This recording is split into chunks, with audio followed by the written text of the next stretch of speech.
திக்ர் செய்கிற ஒரு மனிதனுக்கு வந்து ரெண்டு நிலை இருக்கும். ஒன்று நாவு திக்ர் செய்யும், உள்ளம் திக்ர் செய்யாது. இன்னொன்று வந்து உள்ளம் அல்லாவை பற்றி நினச்சிட்டு இருக்கும், அல்லாவுடைய அல்லாஹ் எனக்கு செஞ்சவைகள் என்ன நினச்சிட்டு இருக்கும், அந்த நன்றியை நினச்சிக்கிட்டு இருக்கும். ஆனால் வாய் என்ன செய்யாது, திக்ர் செய்யாமல் நினச்சிக்கிட்டு இருக்கும். அல்லாஹ் தஆலா இவ்வளோ தந்திக்கிறான், இந்த மாதிரி எனக்கு இபாதத்தை தந்திக்கிறான் நினைச்சுக்கிட்டு இருக்கும். இது வந்து திக்ருல் கல்ப். ஆனால் வாயால் திக்ர் செய்யாது. சில மனிதர்களை அல்லாஹ் தஆலா உள்ள திக்ரில் இருந்து, உள்ளம் சிந்திக்கக்கூடிய திக்ரில் இருந்து அதை ஞாபகம் ஊட்டி வாயால் திக்ர் செய்ய வைப்பான். அப்படின்னா என்ன, அல்ஹம்துலில்லாஹ். உள்ளத்துல தான் ஃபர்ஸ்ட் திக்ர் தோன்றுச்சு, விளங்கிட்டா? உள்ளத்துல தான் திக்ர் தோன்றுச்சு. முடிவது அல்ஹம்துலில்லாஹ், அல்லாஹு அக்பர், சுப்ஹானல்லாஹ், அல்லாஹ் தஆலா எனக்கு நிறைய இது வந்து வாயால திக்ருக்கு அவர் என்ன செஞ்சார் மாதிரி. எங்கிருந்து வரார்? முதலாவது உள்ளத்திலிருந்து. சிலர் வாயால அல்ஹம்துலில்லாஹ் சுப்ஹானல்லாஹ்னு சொல்லிக்கிட்டு இருப்பாங்க. ஆனா ஒரு வார்த்தை சுன்னத் என்பதற்காக சொல்லிக்கிட்டு இருப்பாங்க. அது அப்படியே அவருக்கு எங்க போயிருமெண்டா, உள்ளத்துக்கு போயிடும்.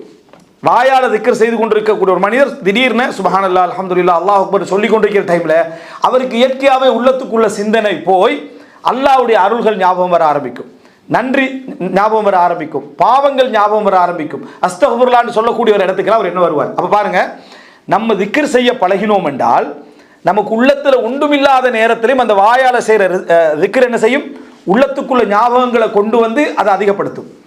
உள்ளத்தால் நம்ம அல்லாஹ்வை நினைக்கக்கூடியவர்களாக இருந்தோம் என்று சொன்னா அது அப்படியே வாயுடைய திக்ருக்கு என்ன செஞ்சிடும், வந்துவிடும். எனவே நீங்க எல்லா நிலையிலும் வாயால் திக்ர் செய்யக்கூடிய அந்த இடம் உங்களுக்கு இருக்குமாக இருந்தா சிறப்பு என்னண்டா, உள்ளமும் வாயும் சேர்ந்து யாருடைய திக்ர்கள் ஈடுபடுகிறதோ அந்த திக்ர் தான் மிகச்சிறப்பு. ஆனா எந்த நிலையிலும் திக்ர் செய்கின்றவன் நஷ்டவாளியாக மாட்டான்.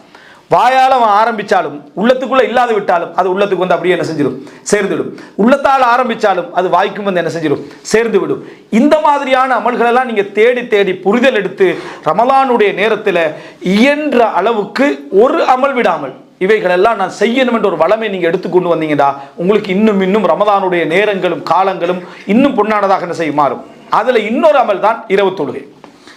நம்ம இரவு தொழுகையுடைய சட்டங்கள் அவைகள் எல்லாம் ஒரு பகுதி இருக்குது. ஆனா சலவுகள் வந்து அந்த இரவு தொழுகையை ரசிச்ச ஒரு ஒரு ஒரு 5 நிமிடங்கள் அந்த விஷயத்தை நான் சொல்லிடுறேன்.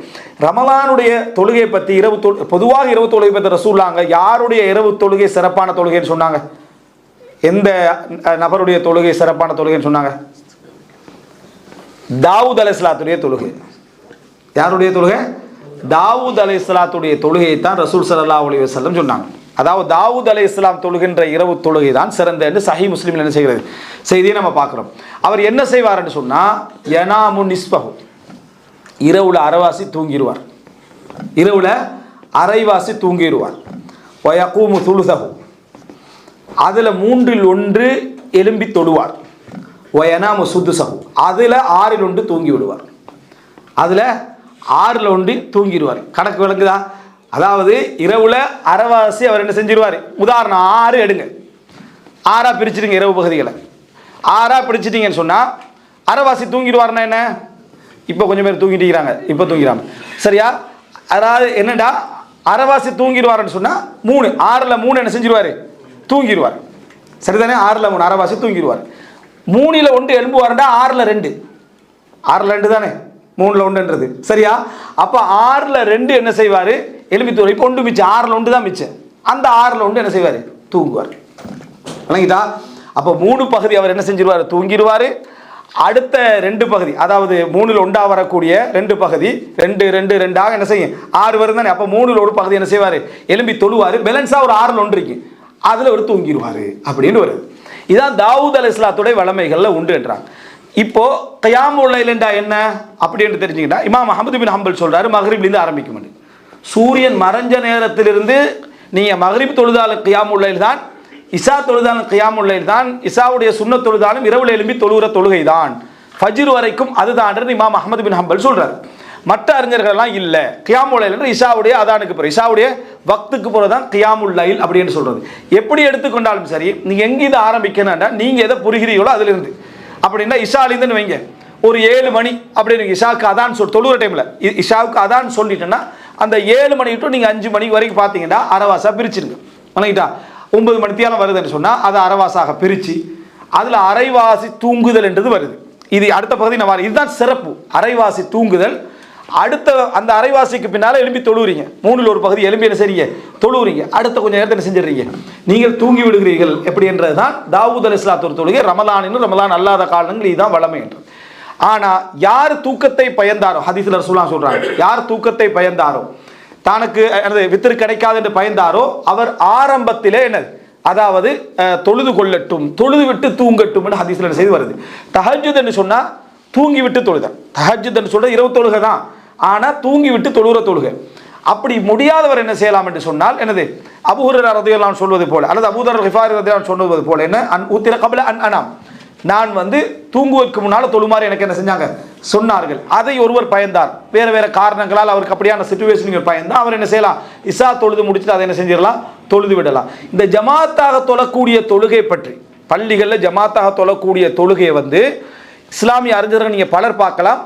பல அறிஞர்கள் அந்த நேரத்தில் நீங்கள் தொழுவதை விட தூங்கி எழும்பி வீட்டில் தொழுகிற தொழுகை தான் என்ன சிறப்பானது என்று சொல்லிக்கிறாங்க. என்ன காரணமாக அதை சொல்லிக்கிறாங்கன்னு சொன்னால், அந்த நேரத்தில் நீங்கள் உள்ளத்தால நினச்சிக்கிண்டு, நீங்கள் குர்ஆன் ஓதிக்கண்டு, விளங்கிட்டா, நீங்கள் குர்ஆன் ஓதிக்கண்டு, நீங்கள் துவா செஞ்சுக்கண்டு, உங்களுடைய முழு ஹுதூரோட நீங்கள் தொழக்கூடிய தொழுகை தனிமையில் நீங்கள் என்ன செய்றீங்க, தொழுகிறீங்க. ஆனால் யாருக்கு அதில் பயம் இருக்கிறதோ, இந்த ஆர்வம் என்று போய் இருக்கிறது நமக்கு என்ன செஞ்சிடும், இல்லாமல் போயிடும் என்ற அச்சம் யாருக்கு இருக்கிறதோ அவர் என்ன செய்யட்டும், ஜமாத்தோட என்ன செய்யட்டும், தொழுது விடட்டும் என்றார். அப்போ எனவே நீங்கள் உங்களோட ஆர்வத்தை அதில் எடுத்துக்கிறோம். இல்லை நம்ம இப்போ சொல்கிற டைம்லேயே பலருக்கு என்ன வந்துடும், நம்ம இப்போ ஜமாத் தான் சரி வரும், நமக்கு நம்ம ஆர்வமெல்லாம் சரி வராது, அப்படியே முடிவெடுத்துடாம ஒரு நாள் தொழுது பாருங்க. மாறி ஒரு நாள் வீட்டில் இந்த மாதிரி எழுப்பி தொழக்கூடிய சகோதரர்கள் இருப்பாங்க, நான் ஜென்ரலாக சொல்றேன். அதாவது அந்த மாதிரி தொழுது பாருங்க. தாவூத் அலைஹிஸ்ஸலாத்துடைய தொழுகை இப்படி ஒரு சிறப்பு சொல்லப்பட்டீங்க, இந்த மாதிரி நம்ம என்ன செய்வோம், தொழுது கொள்வோம். இப்படி நீங்க தொழுது பயிற்சி எடுத்து ஒரு நாள் இப்படி ஒரு நாள் இப்படி.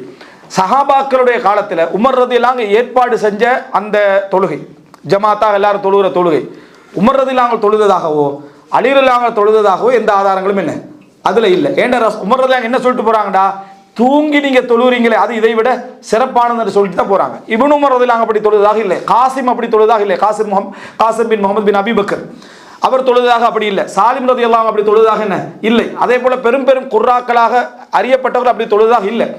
பிழை என்பதற்காக அல்ல, இது பிழை என்பதற்காக அல்ல, இது எதற்காக வந்திருக்குது உங்களுக்குண்டா, நம்மளால எங்கள்கிட்ட மிகப்பெரிய குர்ஆன் இல்லை, எங்களுக்கு ஓதுறதுக்கான என்ன, அதாவது மனநம், மிகப்பெரிய குர்ஆன் இல்லைன்னு மனநம் இல்லை, இந்த மாதிரியான ஒரு சிச்சுவேஷன் இருக்கிற காரணத்தின் காரணமாக நாங்கள் என்ன செய்கிறோம், அங்கே தொழுறோம். ஆனால் பல சலஃபு அறிஞர்கள் எப்படி சொல்கிறாங்கடா, 10 வசனம் 10 சூறா உனக்கு தெரிந்திருந்து அதை இரவு முழுதும் நீ திருப்பி திருப்பி ஓதுவ உனக்கு சிறந்தது, அதை இரவு முழுதும் நீ திருப்பி திருப்பி ஓதுவது உனக்கு சிறந்தது, இதை விட இந்த மாதிரியான ஒரு நிலைமை விட உனக்கு சிறந்தது என்றாங்க. எனவே உங்களுடைய முயற்சிகளை, அந்த ஜுஹூதுகளை எடுப்பதற்கான ஒரு மிகப்பெரிய முயற்சி எடுக்க வேண்டும்.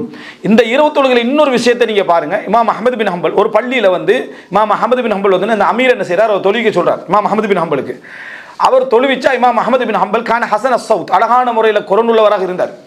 அதனால் அவர் தொழுவிக்கிறார். தொழுவித்தா பள்ளி நிரம்பி வழியுது. 1-2 நாள் பார்க்குறாரு, பள்ளி நிரம்பி வழியுது. இமாம் அஹ்மது பின் பார்த்த உடனே சொன்னார், என்னது இது பொருத்தமானது அல்லன்றார், இது பொருத்தமானது அல்ல, உங்களுடைய மஸ்ஜிதுகளெல்லாம் விட்டுட்டு நீங்கள் இங்கே வாரீங்க. இப்போ எதுக்காக, இமாம் அஹ்மது பினுடைய குரலுக்காக நீங்கள் வாரீங்க. அப்போ அந்த மஸ்ஜிது காலியாகும், இந்த ஒரே நிபந்தனை, அந்த மஸ்ஜிது காலியாகுமாக இருந்தால், அல்லது அந்த மஸ்ஜித் கிரௌடு குறையமாக இருந்தால், அதாவது வீட்டுக்கு பக்கத்தில் நம்ம தொழுகிற இடத்துக்குள்ள நல்ல மஸ்ஜித், குர்ஆன் சுன்னா அடிப்படையில் இருக்கக்கூடிய ஒரு மஸ்ஜிது குறையுமாக இருந்தால், குரலுக்காக வேண்டி இந்த பக்கத்துக்கு என்ன நம்ம வாரதாக இருந்தால் இது கூடாது. அங்கே குறையாது, அங்கேயும் நிறைய மக்கள் தொழுவாங்கன்றா அது பிழை கிடையாது, சரியா? அப்படி இல்லாத பட்சத்தில் இதை கூட அவர்கள் கவனம் எடுத்தார்கள். உமர் இப்னு கத்தாப் ரலியல்லாஹு பார்க்குறாங்க, பள்ளியில் ஒவ்வொரு மக்களும் ஒவ்வொரு காரிக்கு பின்னால் தொழுகிறாங்க. அவங்களோட தொழுகிற ஒரு நோக்கமாக என்ன இருந்துச்சுன்னா, நீண்ட நேரம் தொழணும் இருந்துச்சு, நல்ல குரல் உள்ள ராகத்துள்ளவர்களாக தேடி தேடி தொழுதார்கள். அப்போ ஒரு உமர்லாம் சொல்றாங்க, குர்ஆனை பாட்டாக நீங்க எடுத்துக்கொண்டீர்கள்னு சொன்னாங்க. குர்ஆனை நீங்க இத்தஹதுமுஹு அகானி, பாடல்களாக நீங்க எடுத்துக்கொண்டுட்டீங்க அப்படின்னு சொல்லி. ஷேக் பின் பாஸ் ரஹிமஹுல்லாஹ் வரலாற்றில் வரக்கூடிய ஒரு முக்கியமான குறிப்பு என்னன்னா, யார் குர்ஆனை ஓதினாலும், குரல் வளமற்றவர் ஓதினாலும் அவர் அழுவார் அப்படின்ட்டு. வசனங்களால தாக்கமுறக்கூடியவராக இருந்தால் மெட்டால ராகத்தால தாக்கமுறுவதை விட ஹக்கீக்கத், அந்த யதார்த்தத்தை அவர் உணரக்கூடியவராக இருந்தார்கள். அப்போ இவைகள் எல்லாம் எங்களுக்கு ஏன் கஷ்டமாகுது அப்படின்னா, நாங்கள் அதுக்கான போராட்டமே கொடுக்கல, வேறொன்றும் இல்லை. நாங்கள் அப்படி ஒரு சலஃபுகளுடைய வரலாறை படிக்கிறது, அல் ஹுலு ஃபில் மிசாலியா, முன்மாதிரியில் நமக்கு சாத்தியமில்லாத முன்மாதிரி அங்கே சொல்கிற மாதிரி நமக்கு விளங்கின உடனே அதை அப்படியே விட்டுறது. இதனால் நமக்கு அந்த இரவு தொழுகைகள் இப்படி பலவிதமான கஷ்டங்களுக்கு உள்ளாகக்கூடிய ஒரு சிச்சுவேஷன் சூழ்நிலைகளை நம்ம என்ன செய்கிறோம் பார்க்கிறோம். எனவே இரவில் செய்யக்கூடிய அந்த வணக்கங்கள், இந்த வணக்கங்களில் இப்படிப்பட்ட செய்திகளை நம்ம சலஃபுகளுடைய வரலாற்றிலிருந்து என்ன செய்கிறோம் படிக்கிறோம் பார்க்கிறோம்.